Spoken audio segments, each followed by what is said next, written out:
আসসালামু আলাইকুম রহমতুল্লাহি ওবরকাতুহু। সম্মানিত দর্শক, ডক্টর মোহাম্মদ ইউনূসের সরকারি বাসভবন যমুনা, এটাই মূলত এখন দেশের প্রশাসনিক এবং রাষ্ট্রনৈতিক সিদ্ধান্ত গ্রহণের প্রধান গৃহ। একটা সময় গণভবন কিংবা তারও আগে Bangabhaban, presidential form of government যেটা ছিল, সেখানে সকল গুরুত্বপূর্ণ সিদ্ধান্ত আসতো বঙ্গভবন থেকে। আর এখন এই সিদ্ধান্ত আসছে যমুনা থেকে। শেখ হাসিনার জমানাতে এগুলো আসতো গণভবন থেকে। তো যমুনাকে কেন্দ্র করে গত 17 মাসে কি গুরুত্বপূর্ণ সিদ্ধান্ত এসেছে আমরা বলতে পারবো না, কিন্তু আমাদের জাতীয় জীবনে বিরক্তির সৃষ্টি হয়েছে, নুইসেন্স তৈরি হয়েছে। এটা বিরক্তি বললে ছোট হবে, ইংরেজিতে এটিকে নুইসেন্স বললে সবচেয়ে সুন্দর হয়।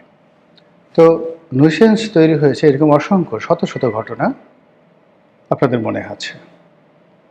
এখান থেকে সংস্কার করার যে পরিকল্পনা করা হয়েছে, এখান থেকে সংবিধান সংস্কার কমিটি, এখান থেকে নির্বাচন সংস্কার কমিটি, বিভিন্ন সংস্কার কমিটি, এই জায়গা থেকে যে সকল রাজনৈতিক বক্তব্য হয়েছে, ঐক্যমত্য কমিশনের নামে যে কমিশন তৈরি করা হয়েছে, এবং সেই কমিশন গত 16-17 মাস ধরে জনাব আলী রিয়াজের নেতৃত্বে যা কিছু করেছে, তা আমাদের রাজনীতির যে কৃষ্টি এবং কালচার, এই কৃষ্টি কালচার পাল্টে দিয়েছে। এবং ঐক্যমত্যের নামে যে অনৈক্য তৈরি হয়েছে রাজনীতিতে, এই অনৈক্য ঐক্যমত্যের আগে কখনোই ছিল না। ধরুন বিএনপি এবং জামাত এখন যে ভাষায় খিস্তি খেউড় করছে, একে অপরকে গালাগাল করছে, এবং আপনি নিশ্চিত থাকেন যে যদি জামাত বিজয়ী হয়, তাহলে বিএনপির যারা নেতাকর্মী, তাদের অনেকের বাবার নাম মনে রাখার মতো স্মৃতিশক্তি থাকবে না, এবং তারা মসজিদে গিয়ে, মন্দিরে গিয়ে শুধুমাত্র বলবে যে যেই লাউ সেই কদু নয়, আগেই ভালো ছিলাম, এর চাইতে ফ্যাসিবাদী ভালো ছিল।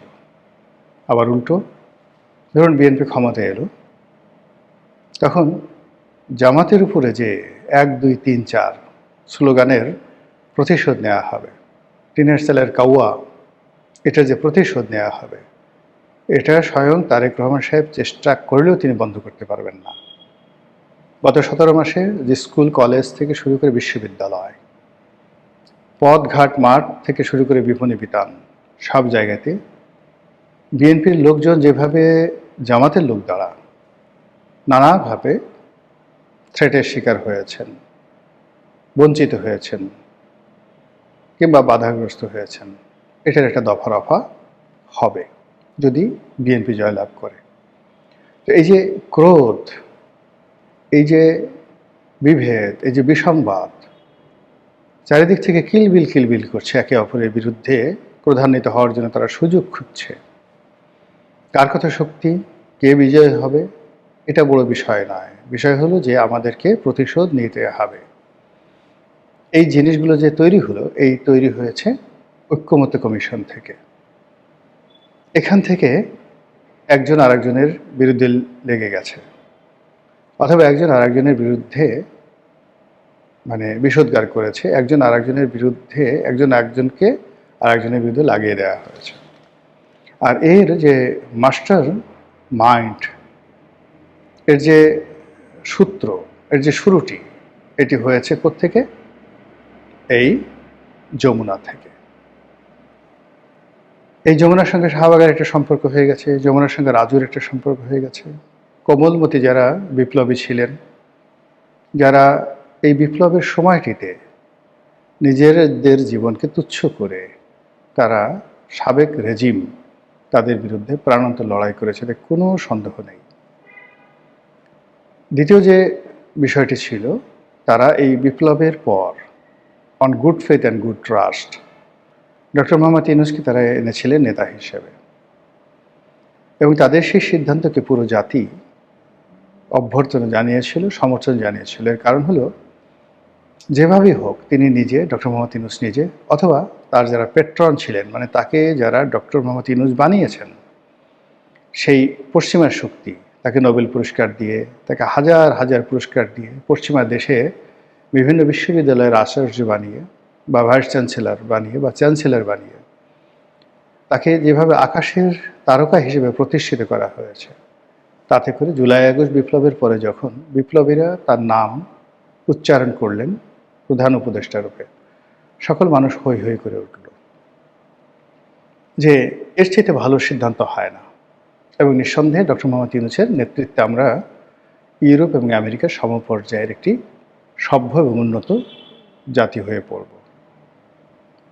সকল মানুষ, এমনকি বিএনপি, তারাও মনে প্রাণে ধরে নিয়েছিল যে ডক্টর মোহাম্মদ ইউনূস ভালো করবেন এবং আমাদেরকে অন্ততপক্ষে 5 বছর অপেক্ষা করতে হবে একটি নির্বাচনের জন্য। এবং এটা নিয়ে তাদের কোনো মাথা ব্যথা ছিল না। তারা এই সময়টিতে যেটা চেয়েছিলেন বিএনপির নেতৃবৃন্দ, যে দলটি তারা গুছিয়ে নেবেন, সাংগঠনিক একটা ভিত্তি তৈরি হবে এবং অবাধে সুন্দর করে নির্বাচন করার জন্য নিজেদের দলকে সাংগঠনিকভাবে মজবুত করবেন, যেটি গত 17 বছরে তছনছ হয়ে গেছে।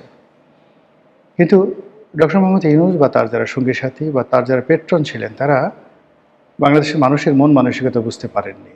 রাজনৈতিক দলগুলো তাকে কেন্দ্র করে যে শ্রদ্ধা, ভালোবাসা, সমর্থন তারা দিয়েছিল এবং মনে মনে সত্যিকার অর্থে সেটা ধারণ করেছিল, এটার প্রতি শ্রদ্ধা রাখার জন্য যে ধরনের সরলতা দরকার ছিল, যে ধরনের উদ্যোগ দরকার ছিল, যে ধরনের ইগোবিহীন একটা জীবন দরকার ছিল, সেটা তারা করেনি। না করে তরুণদের মধ্যে কাউকে কাউকে মন্ত্রী বানানো হলো, ধড়িবাজ ব্যবসায়ীদের মধ্য থেকে একটি গ্রুপকে কাছে ডেকে আনা হলো, বিশ্বের বিভিন্ন দেশ থেকে সেই তারুণ্য ভাড়া করে আনা হলো, রাজনীতিতে সেই যারা কখনো রাজনীতি করেনি তাদেরকে সামনে এগিয়ে দেওয়ার চেষ্টা করা হলো। অর্থাৎ ১/১১-র সময় ডক্টর মোহাম্মদ ইউনূস একটি রাজনৈতিক দল গঠন করতে গিয়ে যে ব্যর্থতার পরিচয় দিয়েছিলেন, সেই ব্যর্থতাকে সফল করার জন্য তারা আবার প্রাণান্ত চেষ্টা শুরু করলেন। ফলে কি হলো? একটার পর একটা বিপর্যয়। আর সেই বিপর্যয় ঢাকার জন্য তারা আবার সেই তরুণদেরকে ব্যবহার করা শুরু করলেন। সেনাবাহিনী ছিল, পুলিশ বাহিনী ছিল, প্রশাসন ছিল, এমনকি ডেডিকেটেড যে রাজনৈতিক দলগুলো ছিল তাদেরকে বাদ দিয়ে তারা সেই হাসনাত, সার্জিস, নাসিরউদ্দিন পাটোয়ারি, এই তরুণ, এদের মধ্যে উসমান হাদি থেকে শুরু করে বিভিন্ন গ্রুপকে তারা বিভিন্ন কাজে এমনভাবে প্রাধান্য দিতে থাকলেন, অবস্থা দৃশ্যে মনে হচ্ছিল যে তারাই ভবিষ্যতে প্রধানমন্ত্রী হবেন। স্বয়ং প্রেস সচিব তিনি পরিচয় করায় দিলেন যেদিন এনসিপি প্রতিষ্ঠিত হলো নাহিদ ইসলামকে, যে তিনি ভবিষ্যতের প্রধানমন্ত্রী। প্রধানমন্ত্রী তো দূরের কথা, গত 17 মাসে ডক্টর মোহাম্মদ ইউনূসের কর্তৃত্বে এখন নাহিদের যে অবস্থা, এমপি তো দূরের কথা, একটা মেম্বার হওয়ার মতো অবস্থা বা বিশ্বাস এই মুহূর্তে তার নেই। যেটা বলছিলাম যে এই যমুনাকে কেন্দ্র করে নানা রকম খেলা হতো, ধুলা হতো, নানা রকম, ইংরেজিতে সেটিকে আপনি কি বলবেন, হিপোক্রেসি।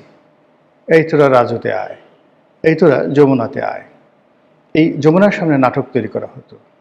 এখানে নাটক তৈরি করে তারা দিনের পর দিন মিছিল করতো, মিটিং করতো। তারপর আবার সেই মিছিল মিটিংয়ে তারা যেন ঘেমে না যান এজন্য পানি ছিটিয়ে দেওয়া হতো, তাদেরকে খাবার পানির ব্যবস্থা করা হতো, বিরিয়ানি খেতে বলা হতো এবং তাদেরকে বলা হতো যে ঠিক আছে, এখন তোমরা এই যমুনার সামনে আর থাকার দরকার নেই, এখন তোমরা শাহবাগে গিয়ে লড়াই সংগ্রাম করো, আমি 2 দিন পরে সিদ্ধান্ত দিতেছি। এবং তারা যে দাবিগুলো নিয়ে আসতো সেই দাবিগুলো 2 দিন পরে পূর্ণ হয়ে যেত। এই দাবি একটা দাবিও তাদের ছিল না, তাদের মাথায় এই দাবিগুলো ঢুকানো হয়েছিল যে তোমরা এই দাবি করো, তোমরা দাঁড়িয়ে যাবা, আমরা বসে পড়ব। একটা মামু ভাগিনার মধ্যে যে একটা সমঝোতামূলক রাজনীতির কূটকৌশল, খেলাধুলা, এই খেলাধুলা গত 17 মাস ধরে চলেছে। ফলে এই তরুণদেরকে দিয়ে যে সকল কাণ্ড ঘটানো হয়েছে, কখনো বঙ্গভবন বন্ধ করে দেওয়ার কথা বলা হয়েছে, কখনো বঙ্গভবন থেকে শাহাবুদ্দিন চুপ্পুকে তাড়িয়ে দেওয়ার কথা বলা হয়েছে, কখনো ওয়াকারুজ্জামান সেনাপ্রধান তাকে অপদস্থ করা হয়েছে, কখনো করিডোর দেওয়ার চেষ্টা করা হয়েছে, কখনো আওয়ামী লীগ ব্যান্ড করার আন্দোলন করা হয়েছে এবং আওয়ামী লীগ ব্যান্ড করে দেওয়া হয়েছে। আরও অনেক কিছু, আরও অনেক অনেক কিছু। যমুনার সামনে যে ঘটনাগুলো ঘটেছে, সচিবালয়ে যে ঘটনাগুলো ঘটেছে, সেক্রেটারিয়েটের বাইরে গিয়ে যখন বাংলাদেশ সুপ্রিম কোর্টে যে ঘটনাগুলো ঘটেছে, বিচারপতিদের সঙ্গে যে আচরণ করা হয়েছে, এটা কোনোভাবেই সমর্থনযোগ্য না। এগুলো গুনাহ হয়েছে, কবিরা গুনাহ। ধরুন আওয়ামী লীগের একেবারে ডেডিকেটেড প্রধান বিচারপতি, কিন্তু তাকে যে অপমান করে তাড়িয়ে দেওয়া হয়েছে, এটা কি গুনাহ হয়নি? আওয়ামী লীগ অন্যায়ভাবে তাদের দলীয় ক্যাডারদেরকে বিচারপতি নিয়োগ করেছে, ভালো কথা। আওয়ামী লীগ তার ক্যাডারকে অ্যাটর্নি জেনারেল নিয়োগ করেছে, ভালো কথা। এই গত 17 মাসে যাকে অ্যাটর্নি জেনারেল করা হলো, যাদেরকে বিচারক নিয়োগ করা হলো, তাদের কি কোনো রাজনৈতিক পরিচয় নেই? কিংবা আগে যারা ছিলেন তাদের রাজনৈতিক পরিচয়ের চাইতে বর্তমান যারা আছে তাদের রাজনৈতিক পরিচয় কি খুব মর্যাদাকর? এখন যারা নিয়োগ লাভ করলেন আর আগে যারা নিয়োগ লাভ করেছেন, আগের তুলনায় এখন যারা নিয়োগ লাভ করেছেন তারা কি খুবই যোগ্যতা সম্পন্ন? তাহলে করলেনটা কি? বিপ্লব হলো কি? তাহলে করলেনটা কি? কি নতুন বন্দোবস্ত দিলেন? কি রিসেট বাটনের চাপ দিলেন? সব কিছু এলোমেলো করে দিয়ে এখন চাল ডাল মিশিয়ে এমন একটা অবস্থা তৈরি করে ফেলেছে, এখন আমরা ডালও খেতে পারছি না, চালও খেতে পারছি না। সমস্ত বাংলা রীতিমতো ত্রাহি ত্রাহি করছে। এই বেদনা, এই কষ্ট, এই যন্ত্রণা আমরা কোথায় রাখবো, কীভাবে সামাল দেব, বোঝার চেষ্টা করুন। তো যেটা বলছিলাম যে এই যে যমুনায় চলে আয়, যমুনা ঘেরাও কর, কখনো আহ্বানে অথবা কখনো সমঝোতার মাধ্যমে, কখনো কথাবার্তার মাধ্যমে, এটার শেষ পরিণতিটা কি? শেষ পরিণতিটা আমরা দেখেছি যে এই কাজ করতে করতে যারা করিয়েছে তারা মনে করছে আমাদের আর এখন এটা দরকার নেই, আর যারা করেছে তাদের বক্তব্য হলো যে আমাদেরকে তো বহুভাবে তোমরা ব্যবহার করেছো, কাজেই এখন আমাদের কিছু প্রয়োজন তোমরা মেটাও। আর তারই প্রেক্ষিতে যমুনার সামনে সাম্প্রতিক সময় খুব গুরুত্বপূর্ণ দুটো বিক্ষোভ হওয়ার চেষ্টা করা হলো।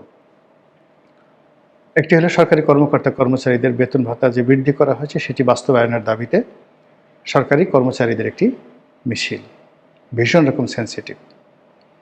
নির্বাচনের আগে এটি এত সেন্সিটিভ যেটি 12 তারিখে গিয়ে কীভাবে কাজ করবে আমরা এখন পর্যন্ত জানি না। এদেশে আমলাতন্ত্র যার বিরুদ্ধে লেগেছে তার কবর রচনা করার জন্য আর বাইরে থেকে কোনো গোরখাদক আনতে হয়নি, আমলাতন্ত্রে তাকে শেষ করে দিয়েছে। এদেশের সেনাবাহিনী যখন কোনো সরকারের বিরুদ্ধে লেগেছে, কোনো রাজনৈতিক দলের বিরুদ্ধে লেগেছে, সেই রাজনৈতিক দলের অস্তিত্ব টিকে থাকেনি। এদেশের সংবাদপত্র যখন সব কিছু বাদ দিয়ে কারো দালালি করেছে তার মৃত্যু হয়েছে, আবার সংবাদপত্র যার বিরুদ্ধে লেগেছে তারও মৃত্যু ঘটেছে। বর্তমান সরকার তারা সব কিছুতে যে এক্সট্রিম অবস্থায় আসছে, সেই এক্সট্রিম অবস্থায় তারা যাদেরকে নিয়ে খেলেছে, যাদের খেলাধুলার উপর তারা নিজেদেরকে টিকিয়ে রেখেছিল, তারাই এখন তাদের জন্য বুমেরাং হয়ে পড়েছে।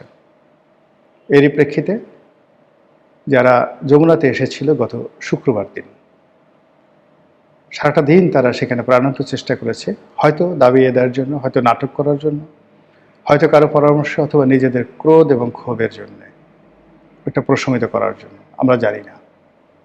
কিন্তু ফলাফল যেটা হয়েছে সেটা হলো লাঠিপেটা, বেদম লাঠিপেটা। শেখ হাসিনার জমানাতে যেভাবে পিটিয়ানো হতো তার চেয়ে নির্মমভাবে পেটানো হয়েছে। পশ্চাৎ দেশ লাল করে দেওয়া হয়েছে, পুরো হাঁটু ভেঙে দেওয়া হয়েছে অনেকের, পিঠ আর গালের চামড়া ইচ্ছামতো যাকে বলা হয় এক করে দেওয়া হয়েছে। যথেষ্ট কারণও আছে। পুলিশ বিক্ষুব্ধ, ভীষণ রকম বিক্ষুব্ধ। গত 17 মাসে তারা যেভাবে অপমানিত হয়েছে, লাঞ্ছিত হয়েছে পদে পদে, তারা সুযোগ পেলে কিভাবে যে ডলা দিবে তার একটা মহড়া হয়ে গেল যমুনার সামনে। যারা এসেছেন সবাইকে জামাই আদর করা হয়েছে, যারা এসেছেন সবাইকে ভালোবাসার চুম্বন দেওয়া হয়েছে এবং সবাইকে দেখিয়ে দেওয়া হয়েছে কত ধানে কত চাল। আর তার প্রেক্ষিতে শনিবার দিন অনেকে ফোঁসফাঁস করার চেষ্টা করেছে এবং সেখানেও পুলিশ তাদেরকে যা শুধু বাঁশিতে ফু দিয়েছে, সব চুপচাপ। এবং এটি পুলিশ তাদের ঐতিহ্য রক্ষা করে এইভাবেই। ব্রিটিশ আমলে করেছে, পাকিস্তান জামানাতে করেছে, আর স্বাধীনতার পর বাংলাদেশে। আপনি এই বাহিনীটিকে বা যে কোনো বাহিনীটিকে আপনি ধরুন অপমান করবেন, কষ্ট দিবেন, আর তারা সময় যখন পাবে তখন এত চমৎকারভাবে আপনাকে বাস দেবে, আপনাকে আপনার বাবা মায়ের নাম স্মরণ করিয়ে দিবে, যে কিয়ামত পর্যন্ত আপনি কিয়ামতের মাঠে উঠেও ইয়ানফসি করতে করতে 10 বার করে চিন্তা করবেন যে পুলিশ আমার পাছার কোন জায়গায় বাড়ি দিয়েছিল, ও হা, পিঠের কোন জায়গায় বাড়ি দিয়েছিল, ও মা। মানে ইয়ানফসির মধ্যে আপনি হঠাৎ করে